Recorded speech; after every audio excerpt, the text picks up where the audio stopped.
Hey, you guys.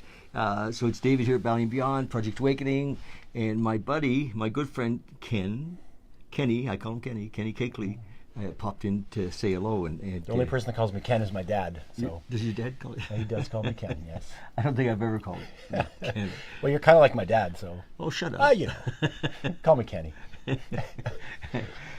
Anyway, Kenny popped in, and I wanted to share a bit of our story and how we got connected and the spiritual path that we're both on. Do you meditate? I do. You do? Yeah, I do. No I shit? sure do. Awesome. I've probably done it a little more in the last couple of years since I've known you. Awesome. But I do. Awesome. Yeah. So Kenny and I are really active in the 12-step world, and we've been working together and helping other people and kind of helping each other and over the last few years and that's to me that's like the most spiritual program on the planet and it's kind of hard work. Is it hard work? Well, it's yes and no. I mean, it's hard, but it's the most rewarding kind of work. Yes. Really. It's hard. I mean, it's hard. The temptation sometimes is there to just kind of back off and focus on myself. But our program calls us into action helping others. Yes. So I don't think that's hard. I mean, I think that's a pretty big gift. Yeah. The gift requires a bit of work. That's the easy work. The hard work is the work on ourselves. I think so. That's true. That's true. But it becomes this loop, though. Yeah. Right? We help others, and then in turn, our higher power helps us. And it's so hard to see how we can win through surrender. Well, surrender, even the word surrender is something misunderstood in the beginning. I always thought that surrender just meant kind of like this negative thing, like giving up something. Yeah. But I find more now that surrender means I'm gaining so much. Yeah. When I surrender and let go to the higher power or the energy or the God of my understanding, then that surrender turns it turns and expresses itself in freedom and power in my life. So right on. So probably the core of as we understand it of addiction and is selfishness. Totally.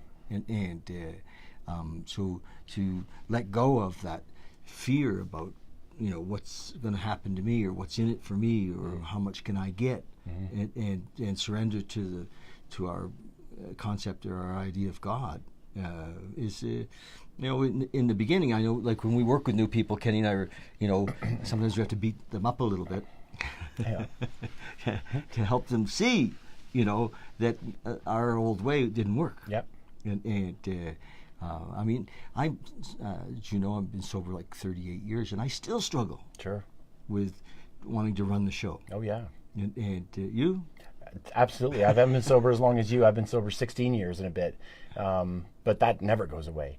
I mean, I don't know if it ever will. No, maybe not. I mean, you just said after 38 years, you're still struggling with letting go, and I'm nowhere closer to complete let go or surrender or abandoning myself to my higher power. But the more I do, the more the case becomes more clear that I should try. So, living a spiritual life, how do you find it helps in like work or relationship or well, I mean, I'll start by saying that my spiritual journey certainly hasn't looked the same any 1 year over the other or any 5-year block, sometimes even month to month. It really changes, and I think that's just part of the process, is that ever growing into understanding of like myself and how I work, and most of that's illuminated by my ever increasing understanding of God in my life. So how it works for me is it's very much practical and hands-on, and that's one of the reasons why I wanted to connect with you originally, is because I see a guy in you who's out there with his sleeves rolled up, and he's not just sitting there in a room or hiding from the big bad world. You're out in the world and expressing your recovery and your spirituality and all parts of you in the world. You're not hiding it or hoarding it, and that's been an example for me to follow, is taking my spirituality as not just a part of my life, but it is my life. Mm-hmm. Right. And so when I learned that, like, it's like I don't just, because maybe it's part of my training, my upbringing is church and spirituality and God is reserved for a certain day of the week, mm-hmm. or in certain conversations with certain people. Mm-hmm. I never had an understanding that spirituality is all around me and it's in everybody, mm-hmm. and the opportunity to grow spiritually is there every single day, including at work. Yes. So you asked how I express, especially at work. I would say especially at work, and in my early recovery days, which is for me like I'll just say I think it's the start of my authentic spiritual journey was when I sobered up, because there was no understanding of spiritual concepts. I was locked in that selfishness when I was still in my active addiction. But it's become something that I take with me. I mean, everywhere I go, and it's sometimes it rubs off naturally, and people are drawn and attracted to what I have. That's always a great process. Yeah. But sometimes it feels like right. Sometimes I'm also I feel like I'm still relying on the disciplines of consciously bringing God into my life. Yeah. It's not just a one and done situation where I make a decision or I say a prayer or I do whatever a long time ago. It's a daily practice. Daily, ongoing. Like meditation. Absolutely. And the more I do it, Yeah. the more I see the results of it. You have one of my The stools. less I do. You don't have one of my stools? I have a lot of your stuff. I got a lot of your great stuff. I don't have a stool yet, My though, because God. I come here all the time. Whatever. That's where I do some of my best meditating, man. But no, like the day that I realized that spirituality is just, it's my life. Yeah. It's not part of my life. That was a major shift for me. Yeah. That's when I started to take it to I work. know that sometimes in in their 12-step program that people talk about the spiritual part of it. There is no spiritual part. It's in all, the program or in life. Yeah. It's, I think you said we're spiritual beings having a human experience. I mean, it's an old saying, but it's so true. Yeah. And we got disconnected. Sure. By being born? Well, I don't know if it happened at birth or if it happened.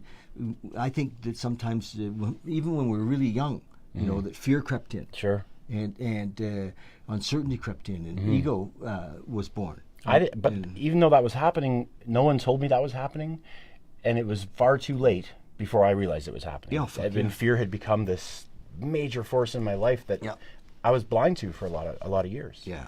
Right. And so that was the first step for me. Honestly, is just the realization, like, okay, like I'm living in fear, and fear is one of those words that we read all the time, and we see on banners and in every meme on the internet, right? Fear, But it took a long time to really understand how fear was at the core of a lot of my responses and my conversations and my reactions. It still is. Nice. Well, it is nice because go fear. It's through that awareness, right? That conscious awareness, that we can be free. Until I could start to see the truth about myself, right? Often by a pretty ugly process, but sometimes also just by healthy natural growth.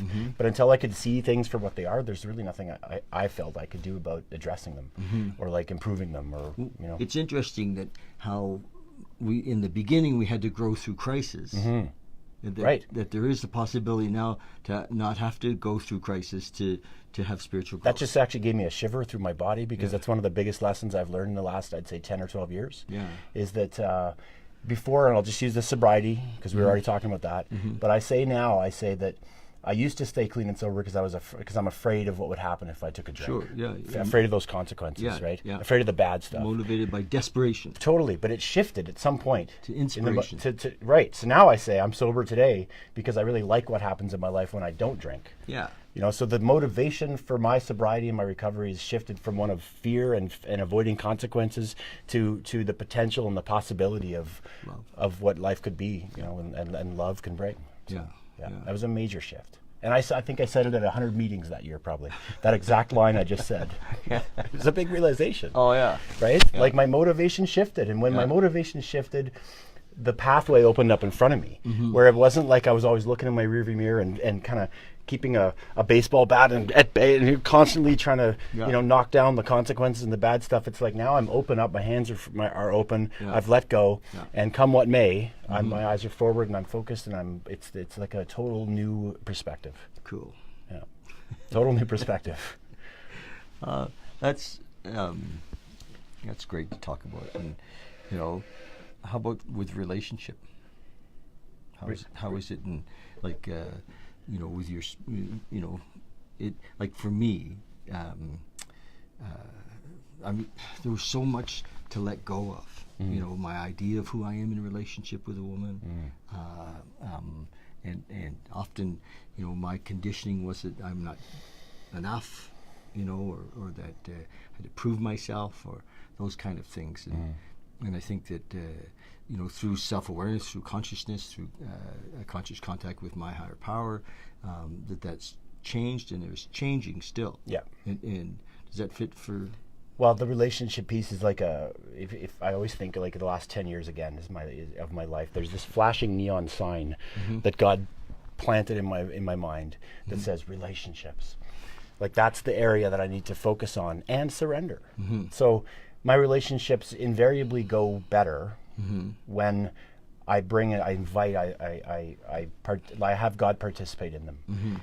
But it's not something I do well still. There's areas of my life that I still want to say, like, I almost like what it ends up looking like is, you know what, God, thank you for saving me from this desperation and this chaos and this alcoholic death or whatever that looks like. You know, and I got it from here, though, thanks. Right? And relationships is one of those things that I continue to maintain that I've got this. You know, I can choose who I want to be with, and I can choose how I'm good in the relationship. And God, you just stay over there. You got me, right? How's but that just work? stay over. How's that stay out of the working? bedroom, okay, God? Like, stay out of my bedroom and my wallet. How's that working? Well, my bank account's pretty empty. Yeah. And but you know what? I'm in a relationship with a beautiful girl right now, and I know she's nice. and we're working it out together. Yeah. You know, like she's very plugged in and conscious of. Smart. She's very, very smart. If you're watching, Taryn, hello, love you. And we're definitely on a journey together. Cool. You know, and I mean, I come bruised and battered into this, you know, into any relationship, and all I can hope is that together we can let God to help us heal together, and hope that we can make it through together. Yeah. But I need to stay out of that. I said hopefully God can renew us and restore us, because I can't. No. You know, can't do it on my own. No. I make a bigger mess. I make a bigger mess. That's right. Yeah. But it's not so messy right now. Things are actually pretty good right now with my girlfriend. So Nice. Yeah. You had a great season at the restaurant? we had an excellent season. In fact, it was the highest volume season we've had, and yet the easiest. Wow. Easiest on my staff, my crew. We've had some good, not a lot of turnover with staff. Mm-hmm. We've had some staff that have been there for now a couple of years or whatever, which is a long time in my industry, in the restaurant biz. Yeah. And it was an excellent season. Yeah, really good. Lots to be grateful for at work. Excuse me. It's my 5th Christmas season in that restaurant. Is that already. right? Yeah, just Yeah. like that. Can we mention the name? Sure, yeah. Well, yeah. Kenny's the chef and owner at a restaurant called Workshop, right? Yeah, yeah. Workshop Kitchen and Culture. Workshop Kitchen and Culture, and it's really cool. Like I think it's the coolest restaurant downtown. Thank you. Yeah, Yeah, it we've really worked is. hard to, and we haven't changed it over the 5 years, really. Yeah, it's awesome. A little bit of minor renos, but You got a great little private room upstairs with yes, with some of your furniture in there, actually. Yeah, Is that working? fantastic. Is it? There's been a People are going up demand there? for private dining. You know, whether it's like something corporate or something like more personal and fun. Mm-hmm. People want a closed door. They want to have a little celebration, and we finally were able to give them that. So Nice. That's a That's funky little room up It's a great room. Yeah. Well, I'm in a 100-year-old, like really character building downtown. What's the building called? The Grand Theater. Yeah, it's called the Grand Theater Building. Yeah. Is It it? was originally built in 1906, I think, as Holy a shit. theater. Right? Yeah. Mixed-use building, but predominantly a theater. I remember going to movies in the 70s. Yeah. In the 80s. Because it did have a season of its life as a movie house. Yeah, I remember going to movies that had a balcony.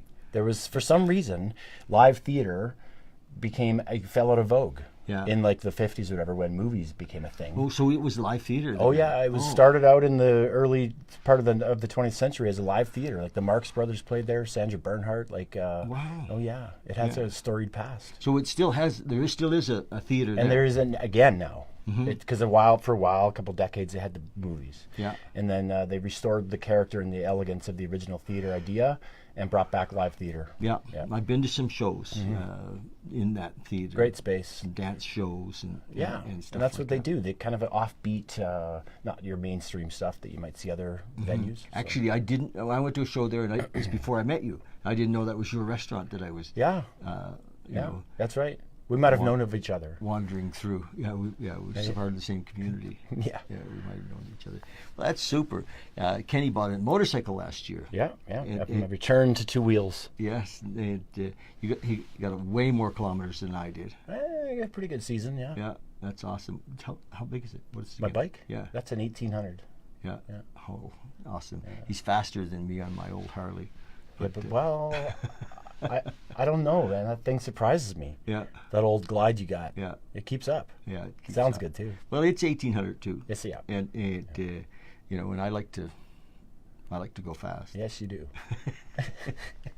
Cruises at I have a friend, 145. I've said this lots of times. I have a friend who says if you're not living on the edge, you're taking up way too much room. and I think you live pretty close to the edge, and Well, that's where the action is. I think so. The firing line of life. Yes. Right? Yeah. Can I talk about motorcycles for a minute? Sure. We started this whole conversation about, do you meditate? Yes. And motorcycle has been like one of the ways I've found that I can plug in and connect spiritually and meditate. I don't ever wear headphones in my ears or anything like that. I don't like the music playing. I like long intrusive. trips on the highway, and I Yeah. really get in the zone, and Yeah. and being so close to nature, of course, and Yeah. the elements. Yeah. It's a very meditative place Yeah. for me. So I do. So the winter kind of sucks. I get really off track in the winter because I'm not on my motorcycle. Well, I have a stool for you. We call these. This is a transportation vehicle. Right. It will skyrocket you into the fourth dimension of reality. And it has. And you know what? You taught me, before these things even existed, Yeah. you did some meditation instruction with me a couple of years ago, and Yeah. we just used about the same height off the ground, but you said, if you don't have a stool, can you just use your stairs? Yeah. Oh yeah. Because it doesn't matter where you are. It's about what you're doing. Yeah, I know. Don't tell them that. Well, I mean, that was just then. kidding. That was then. Now you You've gotta have a You've stool. answered the need with these stools. Yeah, I So, know. I'm feeling there is a need there For sure. Well, it's fun getting in this room, actually, especially. I've done it a couple times now Mm-hmm. where we have 6 or 10 people in here. And being on that height across from people, looking in their eyes is really cool, I find. That's right. You've been here meditating. For sure I have. Yeah.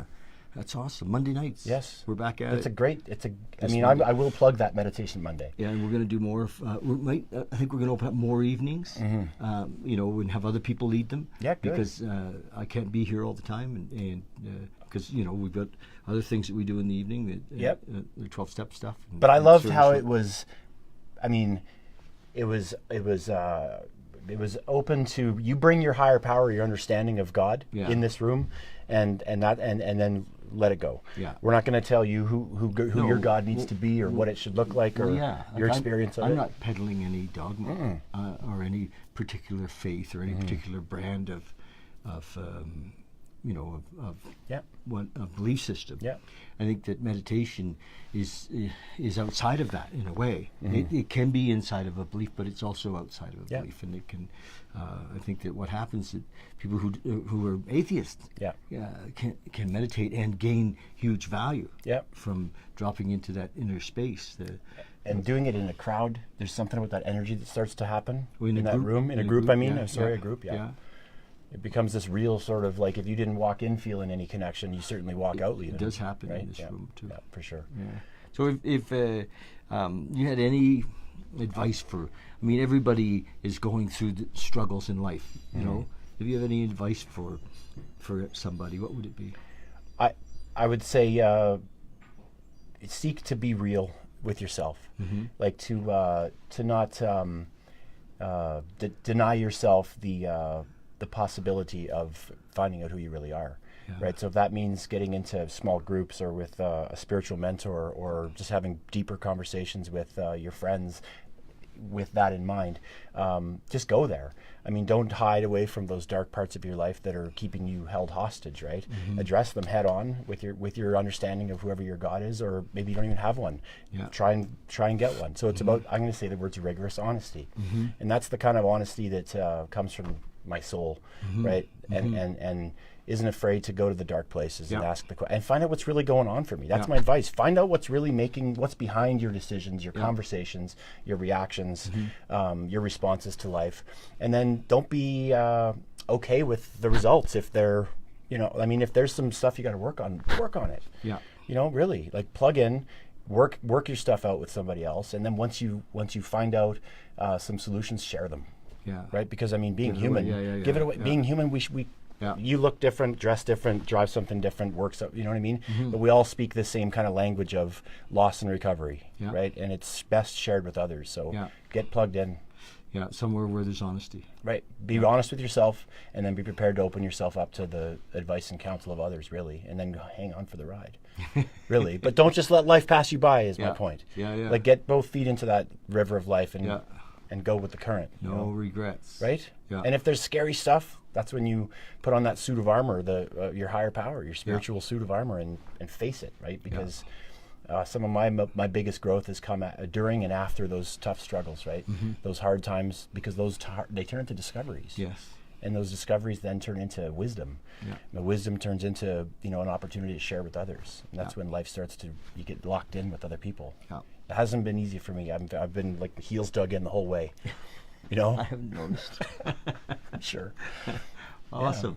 Well, Kenny, thank you for popping by. You bet. And giving us a bit of your story and your wisdom. I know there's lots more. Maybe we'll do this again sometime. 'Cause I'd like to hear how you got from your teenage years into where you're at right now with the restaurant and all of that. We could I'd love to share the story. Do that another time, because I think other people want to hear that.